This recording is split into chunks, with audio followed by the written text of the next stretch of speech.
2023-24 union budget पर विशेष चर्चा। इस वित्तीय वर्ष की बजट पर क्या हुआ सस्ता, क्या हुआ महंगा, कौन है खुश और कौन है नाखुश? क्या इस बजट से बेरोजगारी की परेशानी होगी दूर या बढ़ेगा व्यवसाय का दायरा? नमस्कार, इस वक्त आप देख रहे हैं झारखंड जोश और मैं हूं श्रुति सिंह। कल यानी कि 1 फरवरी को वित्त मंत्री निर्मला सीतारमण जी के द्वारा संसद में भारत सरकार का 5वां आम बजट पेश किया गया था, जिसे लेकर बीजेपी में खुशी की लहर है, तो वहीं दूसरी ओर विपक्षी के द्वारा काफी सवाल भी खड़े हो रहे हैं। यही नहीं बल्कि अगर हम जनता की बात करते हैं तो जनता में भी कहीं ना कहीं खुशी है, तो वहीं कुछ जनता नाखुश भी है। और आज इस बजट को लेकर हमारी झारखंड जोश की ग्रुप चर्चा करेगी। हमारे साथ बने हुए हैं हमारी संवाददाता अवंतिका रॉय, चंदन पाठक एवं मोहन कुमार जी। धन्यवाद श्रुति। जैसा कि हम जानते हैं कि कल केंद्रीय वित्त मंत्री निर्मला सीतारमण ने 5वां यूनियन बजट पेश किया था, जिसके बाद से जब से बजट पास हुआ है उसके बाद से जो है विपक्ष इस पर सवाल खड़े कर रही है। जहां एक और कांग्रेस का कहना है कि निर्मला सीतारमण ने महिलाओं का जिक्र इस बजट में किया है, लेकिन उनके किचन की चिंता नहीं की। उन्होंने भत्ता की बात की, लेकिन उन्होंने रोजगार पर ध्यान नहीं दिया। तो ये जो प्रश्न है ये मेरे सहयोगी मोहन से रहेगा कि वो इस पर क्या कुछ कहना चाहेंगे। देखिए, धन्यवाद अवंतिका। मैं ये बता दूं कि आपने जिस तरह से सवाल पूछा कि इस पर क्या राय रहेगी हमारी। देखिए, हम पत्रकार हैं, हम पत्रकार राय नहीं रखते हैं, हम पत्रकार विश्लेषण कर सकते हैं किसी बजट के बारे में, और बजट के बारे में पूरा ध्यान रहता है। कल बजट जिस तरह से निर्मला सीतारमण ने पेश किया, वो बजट को पूरी तरह से हमने ध्यान से देखा और उसको जानने की पूरी कोशिश की। तो बजट में पूरी तरह से देखा जाए तो एक मध्यम वर्ग को एक राहत देने की बात सामने आई है। तो मध्यम वर्ग को राहत देने की किस तरह सामने आई है? जो टैक्स में जो है वो कटौती की गई है, जो 7 लाख का जो टैक्स होगा उसमें जो राहत दी गई है, उस पर चर्चा करेंगे चंदन जी से। चंदन जी, ये बताइए, जो टैक्स में जो राहत देने की जो बात की गई है मध्यम वर्ग को, क्या कुछ लगता है कि क्या राहत होगी? बिल्कुल बिल्कुल राहत होगी। धन्यवाद मोहन जी, आपने ये सवाल मुझसे जो किया है। जैसा कि आपको पता है कि केंद्र में बैठी सरकार का एक मूल नारा है, सबका साथ, सबका विकास और सबका विश्वास। और जाहिर सी बात है कि केंद्र में बैठी सरकार ने ऐसा सब कुछ सोचा है। बट अगर बात करें कि विपक्ष में जो ही बैठे होते हैं तो वो तो चर्चा करते ही रहते हैं। अगर चर्चा नहीं होगी तो विषय कैसे बढ़ेगा? रह गई बात कि आपने बताया कि आयकर में छूट को लेकर जो बात की गई है, पिछले बार बजट की बात करें तो 5 लाख आय तक के लोगों को दिया जाता था, आयकर में छूट दिया जाता, लेकिन इस बार केंद्र में बैठी सरकार ने इसको 7 लाख तक किया है, जिससे आम जनों को काफ़ी राहत होगा। आपको बता दें, एक बात और है, जो महिला वर्ग को, जैसा कि इन्होंने बताया कि महिला वर्ग को किचन के बारे में सरकार नहीं सोची है, ऐसा नहीं है, बिल्कुल सोच रही है सरकार। और इस बजट के माध्यम से आम जनों को काफ़ी हद तक फ़ायदा होने वाला है। और यहाँ तक बता दें कि रोज़गार को लेकर, जैसा कि इस बार रेलवे बजट में भी काफ़ी वृद्धि की गई है, रोज़गार को लेकर बहुत सारा बजट में रखा गया है, बात को रखा गया ताकि रोज़गार भी मिलेगा लोगों को, व्यवसाय का दायरा भी बढ़ने वाला है। अब हम आगे कुछ और आप बात करना चाहते हैं तो आप बता सकते हैं। अगर मैं पूछूं आपसे मोहन जी कि इस बजट के माध्यम से देश के आर्थिक विकास में क्या सहायता होगी, अगर मैं आपसे जानना चाहूँगा, ये हमारे दर्शकों को ये बताएं कि आर्थिक विकास में क्या सहायता होगी।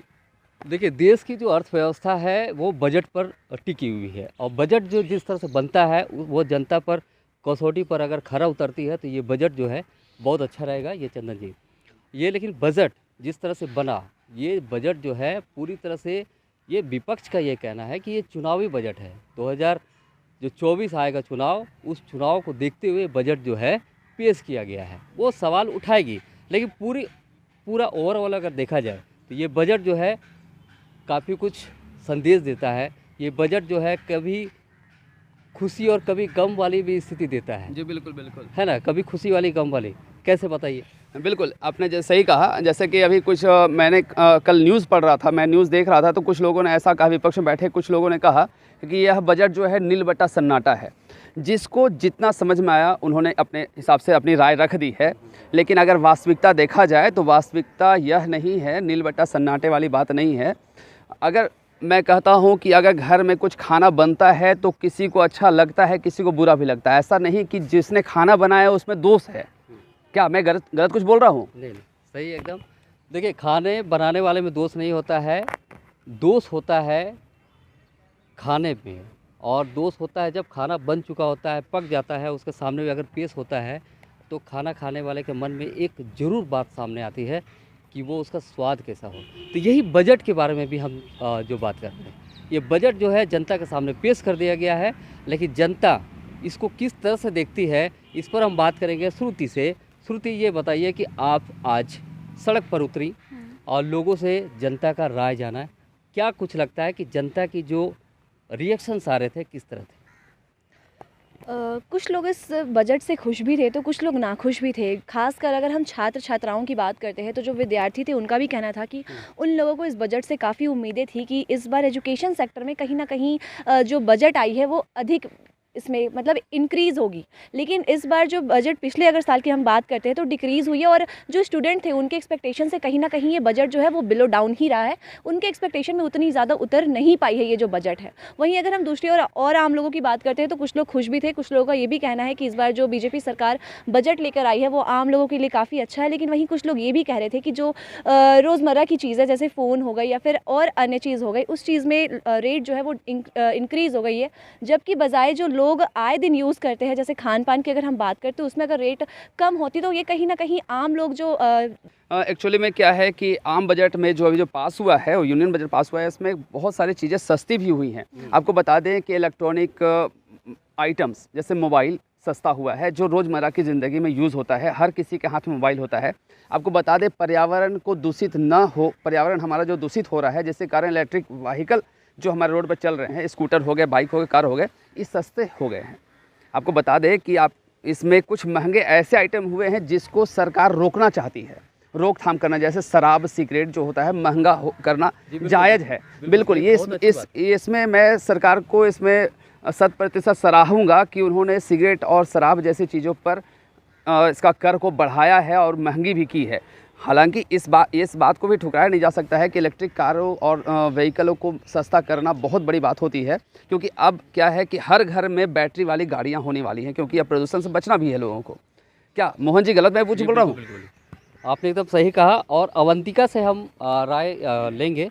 अवंतिका, ये बताइए कि झारखंड के मुख्यमंत्री हेमंत सोरेन, क्योंकि हम झारखंड में निवास करते हैं और रिएक्शन जानना भी बहुत ज़रूरी है, झारखंड के मुख्यमंत्री हेमंत सोरेन की क्या राय थी बजट पर? उनकी राय ये थी कि उनका ये कहना है झारखंड के मुख्यमंत्री हेमंत सोरेन का कि इस बार इस बजट में जो है वो झारखंड के लिए कुछ खास नज़र नहीं आ रहा है। झारखंड के लिए उन्होंने क्या किया है नहीं किया ये उन्हें ढूंढने का प्रयास कर रहे हैं, तो झारखंड के लिए इस बार कुछ खास नहीं लग रहा है उन्हें। मतलब खास नहीं लग रहा है, तो मुख्यमंत्री का ये साफ तौर पर कहना है कि महंगाई और रोजगार के सवाल पर केंद्र सरकार ने चुप्पी साधी हुई है। हाँ जी, बिल्कुल।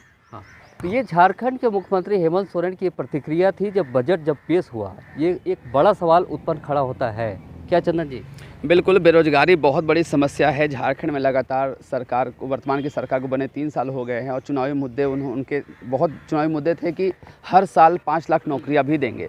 जब सवाल उनके पास जब जाता है कि नौकरी को लेकर जब सवाल जाता है, रोजगार को लेकर सवाल जाता है, तो वो सीधा अपना निशाना केंद्र की ओर ढकेल देते हैं। केंद्र से डायरेक्ट बोलते हैं कि अगर हमने वादा पूरा नहीं किया है तो क्या केंद्र सरकार ने वादा पूरा किया है? लो भाई, अब केंद्र सरकार ने बजट पास कर दिया और बेरोजगारी समस्या को दूर करने का प्रयास भी करे, क्या आपने किया है? मेरा सवाल वर्तमान की झारखंड सरकार से है, क्या आपने जो चुनावी मुद्दे में बात किए थे रोजगार को देकर, नियोजन नीति को लेकर, अभी मैं बात करूं मोहन जी 1932 खतियान की बात करें, हेमंत सोरेन ने विधानसभा में 1932 खतियान को लागू कर दिया था। बात अटक गई राजभवन जाकर, राज्यपाल ने इसे खारिज कर दिया। जब 1932 खतियान लागू हुआ नहीं तो खतियान जोहार यात्रा क्यों कर रहे हैं? क्या दिखाना चाह रहे हैं? पब्लिक को कब तक ठगने का प्रयास करेंगे आप?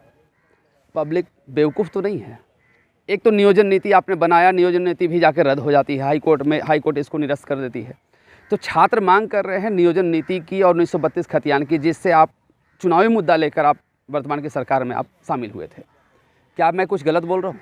जी बिल्कुल, बिल्कुल आपने सही कहा। लेकिन जो आज जो चर्चा हो रही है, बजट पर चर्चा हो रही है चंदन जी, क्योंकि बजट पर चर्चा होना बहुत ज़रूरी है। श्रुति, हम आपसे बात करेंगे, ये जो बजट है ओवरऑल जो है किस तरह से देखती है युवाओं के लिए? जो सरकार कहती है कि युवाओं के वर्ष होगा, झारखंड की बात करें, लेकिन बजट जो है पेश केंद्र सरकार द्वारा की गई है, लेकिन झारखंड पर इसका कितना असर होगा? मोहन जी आपने जो अभी मेरे से प्रश्न पूछा, मैं इसका सटीक जवाब तो नहीं दे पाऊंगी क्योंकि ये जो बजट आया है वो पूरे देश के लिए आया है, ये सिर्फ झारखंड के लिए नहीं है। अब देखने वाली बात ये होगी कि ये जो बजट आया है यूनियन बजट 2023-24, इस पे राज्य सरकार किस तरह से खड़ी उतरती, क्योंकि ये जो बजट आया वो पूरे सिर्फ झारखंड के लिए नहीं है, तो इस चीज़ के लिए अनुमान लगाना ये अभी सही नहीं होगा। तो अब राज्य सरकार पर देखते हैं कि किस तरह से वो बजट को पेश करती है पूरे झारखंड के सामने। मेरा एक सवाल रहेगा चंदन जी से। केंद्र में बैठी दिल्ली में सरकार ने बजट पेश किया, लेकिन इससे दिल्ली की जो सरकार है वो ही खुश नज़र नहीं आ रही है, ऐसा क्यों, क्या लगता है? जी बिल्कुल अवंतिका, आपने सही प्रश्न किया है। कल मैं अखबार पढ़ रहा था, अखबार पढ़ा और कुछ ट्वीट के माध्यम से मैंने देखा कि केजरीवाल सरकार जो दिल्ली में बैठी है वो नाखुश है इस बजट से। नाखुश होने के पीछे कारण यह है कि उनका कहना है कि पिछले वर्ष दिल्ली की जनता ने अधिक कर भरा था, लगभग 1.76 करोड़ रुपये समथिंग कर भरा था। उस हिसाब से 365 करोड़ ही उन्हें क्या बोला जाए आर्थिक विकास के लिए उनको मिला है, इसलिए वो नाखुश हैं और इसलिए वो कहते हैं दिल्ली की जनता नाखुश है। हालांकि नाखुश तो केजरीवाल हैं। कल मैं एक बीजेपी के बड़े नेता से मिलने भी गया था, उन्होंने साफ तौर पे कहा कि केजरीवाल पलटू मार हैं, कब पलट जाते हैं कोई ठीक नहीं है। अब बात तो हम उनका नहीं कर सकते हैं, लेकिन हाँ दिल्ली की सरकार जो है वो नाखुश है इस बजट को लेकर। अवंतिका, मुख्यमंत्री का कुछ और भी बयान आया है क्या इस बजट को लेकर? हाँ जी, उनका एक और बयान आया है इस बजट को लेकर, जिनमें उनका कहना है कि इस बजट ने जो है वो गरीबों का जेब काट कर जो पूंजीपतियों को सहूलियत दी गई है। मोहन जी आप इस पर क्या कहिएगा? देखिए ये जो बजट है, बजट पेश हुआ और बजट पेश होने के बाद जो है तमाम विपक्षी दल, जहाँ तक झारखंड सरकार भी जो है विपक्ष में बैठी सरकार है, तो सवाल उठने लाजमी है। अगर भाजपा अगर कितने अच्छा भी अगर बजट अगर पेश करता है तो उस पर सवाल खड़े किए जाते हैं। ये तो एक पब्लिक स्टंट है या तो राजनीतिक स्टंट कह सकते हैं। लेकिन सबसे बड़ी बात है कि जनता क्या सोचती है, जनता पर ये जो है बजट किस तरह असर पड़ता है, ये सबसे बड़ा सवाल है। क्योंकि जनता ही जनार्दन होती है, सरकार बनाती है, सरकार गिराती है।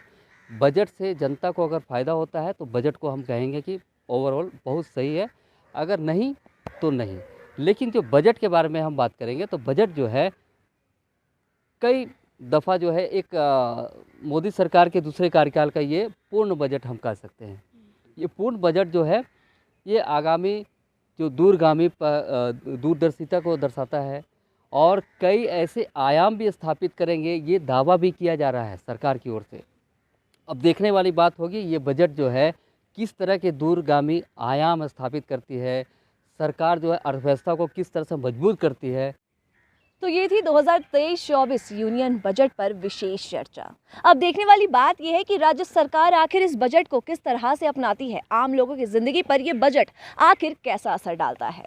अभी फिलहाल के लिए हमारे झारखंड जोश की टीम की ओर से इतना ही। ऐसी तमाम जानकारी हम आप लोगों के लिए लेकर आते रहेंगे। तब तक के लिए बने रहे हमारे साथ आपके अपने चैनल झारखंड जोश में। धन्यवाद।